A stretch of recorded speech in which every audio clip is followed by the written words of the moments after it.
ஏன்னா இவ்வளோ ஸ்ட்ரிக்டாக இருக்கீங்க, இவ்வளோலாம் எதிர்க்கு ஸ்ட்ரிக்டாக அக்குபஞ்சர் மருத்துவம் செய்யணும், அரசாங்கத்தில் கொண்டு வரணும், சரிதான், கரெக்டு தான். எதுக்கு இவ்வளோ ஸ்ட்ரிக்ட் அப்படின்னா இதுக்கு பின்னாடி நிறைய ரீசன் இருக்குது. முதல்ல இன்னொரு முக்கியமான விஷயம் என்னென்னா, நேற்றே நான் சொல்லிட்டேன், பிற மருத்துவ கல்வி படித்தவங்க யாரும் அக்குபஞ்சர் படிக்கிறதுக்கு அனுமதி கிடையாது. இது சட்டத்தை நிச்சயமாக இருக்கும். ஏன்னா அது ஒரு இயற்கை நேச்சுரோபதி படித்தா கூட, அதாவது சித்த ஆயுர்வேதா கூட இல்லை, நேச்சுரோபதியில் வந்து அந்த அளவுக்கு மெடிசனுடைய பயன்பாடு கிடையாது தான். ஆனாலும் அதுவும் ஒரு மருத்துவ முறை. அந்த மருத்துவ முறையை படிச்சுட்டு வரும்போது கண்டிப்பாக அது இதில் ரிஃப்ளெக்ட் ஆகும். அந்த மருத்துவத்தை படிச்சுட்டு அந்த மருத்துவத்தை இதில் செயல்படுத்தணுன்ற ஒரு முனைப்பு நிச்சயமாக அந்த ஒரு ப்ராக்டிஸ்னர்கிட்ட இருக்கும், அந்த மருத்துவர்கிட்ட இருக்கும். அதை மாற்ற முடியாது. ஸோ இதனால தான் மருத்துவ கல்விகள் படித்தவங்க வேணாம். அது இல்லாத வேறு எந்த கல்வி படித்தவங்களாக இருந்தாலும் அக்குபஞ்சர் படித்தவங்கள ப்ராக்டிஸ் பண்ண வைக்கலாம். மருத்துவ கல்வி மட்டும், அது எம்பிபிஎஸ் இருக்கட்டும், அதை பிஹெச்எம்எஸ், அப்புறம் வந்து yoga, naturopathy and yogic science, அதுக்கப்புறம் வந்து ஹோமியோபதி இல்லை ஆயுர்வேதா, யுனானி, இந்த எந்த மருத்துவம் படித்தவங்களும் அக்குபஞ்சர் மருத்துவம் படிச்சுக்கலாம்னா படிச்சுட்டு போகணும். ஆனால் படிக்கிறதுக்கே முதல்ல அலோவ் பண்ண வேணாம், அதுவே வேணாம்.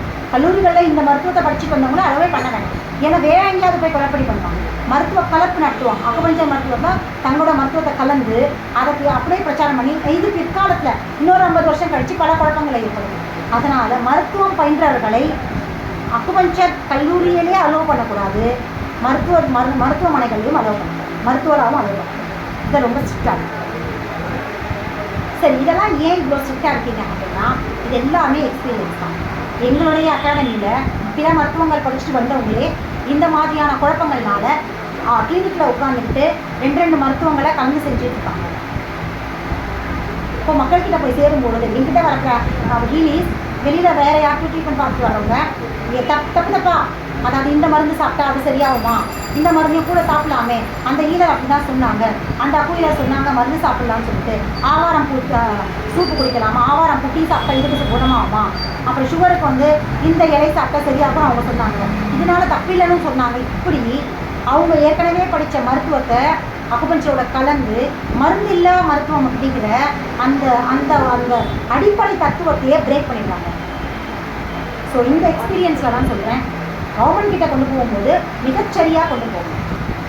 அகாடமின்னும் போது அது வந்து ப்ரைவேட் கன்சர்ன்றதுனால வேறு வழி இல்லை, யார் வேணால் படிக்கலாம். ஆனால் கவர்மெண்ட்டுன்ற போது மிகச்சரியாக அதை கொண்டு போகணும். ஸோ பிற மருத்துவங்கள் படித்த யாருமே அக்குபஞ்சர் ப்ராக்டிஸ் பண்ணுறதுக்கும் அலோவ் பண்ணக்கூடாது, கல்லூரிகளிலும் சேர்த்துக்கணும். சரி, இதெல்லாம் ஏன் இவ்வளோ ஸ்ட்ரிக்டாக இருக்கீங்க அப்படின்னா இந்த எல்லாமே இன்னைக்கு உணவு, கல்வி, மருத்துவம் இந்த 3மே அதுக்கும் முன்னாடி இன்றைக்கு ஊழல் நடக்குது, லஞ்சம் நடக்குது, கைக்கூலி வாங்குறாங்க. இதுக்கு எல்லாத்துக்கும் அடிப்படை காரணம் நிறைய சம்பளம் கேட்டு ஒரே டிமாண்ட்.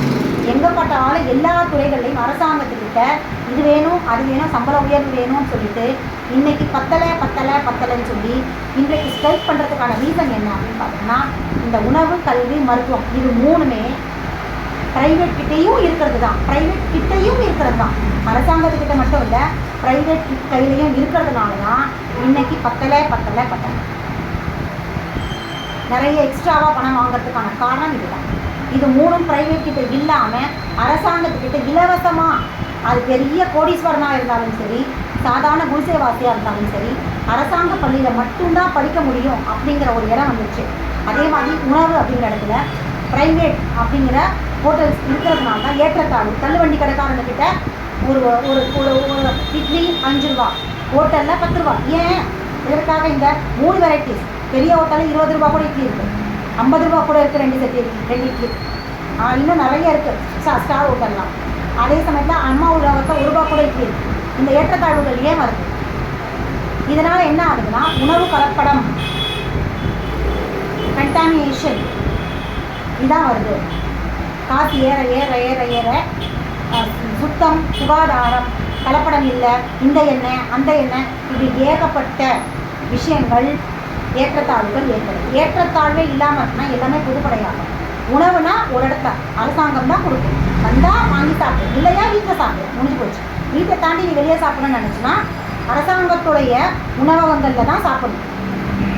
அதுக்கான மினிமம் ரேட் இல்லை இலவசமாக கொடுத்தா இன்னும் மிக சந்தோஷமான ஒரு விஷயம்.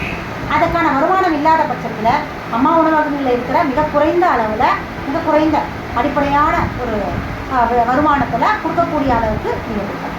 இது இருந்தால் எங்கேயுமே உணவு கலப்படம் நடக்காது. உணவு கலப்படமே ஏன்னா அரசாங்கம் தான் அந்த கொடுக்க போகிற எல்லா எண்ணெயாக இருந்தாலும் உணவு பண்டங்களாக இருந்தாலும் அதற்கான மூலப்பொருட்கள் கொடுக்கறது அரசாங்கம். அப்படின்னும் போது அரசாங்கம் மிகச்சரியாக இருக்கிறதுக்கான அத்தனை வழிவாக்காளர்களையும் செய்யும். அப்போது உணவால் ஏற்படுற தொந்தரவுகள் மனிதர்களுக்கு ஏற்படாது, ஏற்றத்தாழ்வுகள் ஏற்படாது, பாரபட்சங்கள் இருக்காது. கடைக்காரங்க பெரிய ஹோட்டல் போகிறதும் வசதி இல்லாதவங்க அம்மா ஹோட்டல் போகிறதுமான சமூக ஏற்றத்தாழ்வுகள், பாரபட்ச தன்மைகள் குறையும். அப்போது ஹோட்டலுக்கு போகிறதுக்காக தானே இவன் லஞ்சம் வாங்குறான், அங்கே அது பிரேக் ஆகும். எக்ஸ்ட்ரா காசு தேவைப்படாது, வீட்டில் சாப்பிடுவான் இல்லை அங்கே சாப்பிடுவான். அப்புறம் இது பணம் ஒன்று. ரெண்டாவது கல்விங்கிற இடத்துல அப்படி ஏற்றத்தாழ்வு. நிறைய காசு எதுக்கு வாங்குறான் அவன், எதுக்கு லஞ்சம் வாங்குறான், எதுக்கு சம்பளத்தை விட அதிகமாக கேட்குறான், எதுக்கு சம்பளத்தை அதிகமாக டிமாண்ட் பண்ணுறான். ஏன்னா குழந்தைங்களுக்கு ஸ்கூலில் லட்சக்கணக்கில் கட்டணும். சென்னையிலேயே பெரிய ஸ்கூலில் படிக்க வைக்கணும். அந்த பக்கத்தில் எது வீட்டுக்காரன் அந்த ஸ்கூலில் படிக்க வைக்கிறான். ஸோ என் பிள்ளையும் அந்த ஸ்கூலில் படிக்க வைக்கிறான். அதுக்கு நிறைய பணம் வேணும். ஸ்கூலில் கேட்டுகிட்டே இருப்பாங்க, மாதம் காசு கேட்பாங்க, மாதம் அந்த பொருள் வாங்கி தர சொல்லுவாங்க, இந்த பொருள் வாங்கி தர சொல்லுவாங்க. அதுக்கு பணம் வேணும். அப்போ அவன் என்ன பண்ணுவான், வாங்குகிற சம்பளம் பத்தாது, அப்போ அவன் லஞ்சம் வாங்குவான். அப்போ கல்வி அப்படிங்கிற இடத்துல ஏற்றத்தாழ்வு இருக்கிறதுனால தான் அவன் எக்ஸ்ட்ரா பணம் வாங்குறான். இப்போ லஞ்சத்துக்கான அடுத்த செக் எதுன்னா கல்வி. அப்போ கல்வி இடங்கள் எல்லாத்தையும் பொதுவாகிட்டீங்க அப்படின்னா பணக்காரனும் ஏழையும் ஒரே ஸ்கூல். அப்போ அவனுக்கு எதுக்கு பணம், யாருக்காக பணம்? பிள்ளைங்க தான் இங்கே ஃப்ரீயாக படிக்கிறாங்களே இலவசமாக அரசாங்க கல்வியில். அரசாங்க கல்லூரி எல்லாமே அரசாங்கம் தான். அரசாங்க கல்லூரி, அரசாங்க பாலிடெக்னிக், கலைக்கல்லூரி எல்லாமே அரசாங்கம். அப்போ யாருக்காக அவன் பணம் சேர்க்கணும்? அங்கே அதிகாரிகளை லஞ்சம் வாங்காமல் பார்த்துக்கிட்டா போதும். உழைக்கிறவனுக்கும் திறமை இருக்கிறவனுக்கு மட்டும்தான் சீட். இப்படித்தானே இருந்தது ஒரு காலத்தில். மார்க் எடுத்தால் சீட், மார்க்கிலேயே போ, உனக்கான அடுத்த ஆப்ஷன் போ. அப்போது அவன் எக்ஸ்ட்ராவாக பணம் வாங்க மாட்டான்.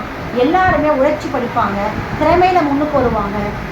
எல்லா மனிதர்களும் எல்லா மாணவர்களும் அறிவு சார்ந்தவங்களாக, அறிவு ஜீவிகளாக இருப்பாங்க. அறிவு ஜீவிதனம் வர மூதாதையர்களுடைய எல்லா சங்க இலக்கியங்களும் உணரக்கூடிய தன்மை அவங்களுக்கு ஏற்படும். இன்றைக்கு இதில் லேப்ஸ் ஆனதுக்கு காரணமே திறமை இழந்ததுனால, அறிவு ஜீவிகள் குறைந்ததுனால தான்.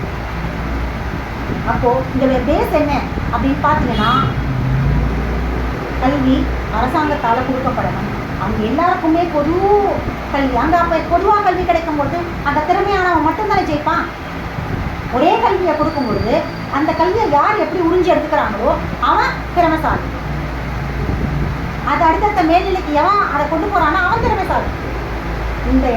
இந்த மாதிரியான ஒரு கல்வி திட்டத்தை கொண்டு வா. அப்போ உணவு, கல்வி, மருத்துவம்.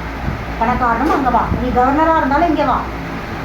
சிகிச்சை எடுக்கணும்னா வீட்டுக்கு வரக்கூடாது, எந்த மருத்துவரும் யார் வீட்டுக்கும் போகக்கூடாது, அரசு மருத்துவமனையில் தான் வா. இதை தமிழ்நாட்டில் ஸ்டார்ட் பண்ண. அப்போது பாரபட்சங்கள், ஜாதி, மதம், பொருளாதார ஏற்றத்தாழ்வு எல்லாமே இந்த 3 இடத்துல தான் ஸ்டார்ட் ஆகுது. இந்த 3 இடத்த பிரேக் பண்ணிட்டோம் அப்படின்னா அதுக்கப்புறமா எந்த ஏற்றத்தாழ்வும் எங்கேயுமே ஏற்படாது. லஞ்சம் படிப்படியாக போகும். இப்போ வேறு எதுக்கு அவன் சேர்த்து வைக்க போகிறான்? வீடு கட்டுறதுக்கு சொத்து வாங்கியிருக்க போகிறான். எவ்வளோ வாங்கியிருக்க முடியும்? அப்போ என்ன ஆகும்? பண தேவை குறையும். சம்பளத்தை ஒரு லிமிட் கொடுக்கலாம். அப்போ இந்த மாதிரி எக்ஸ்ட்ரா சம்பளத்தை இந்த 3 விஷயத்துக்காக பயன்படுத்தலாம்.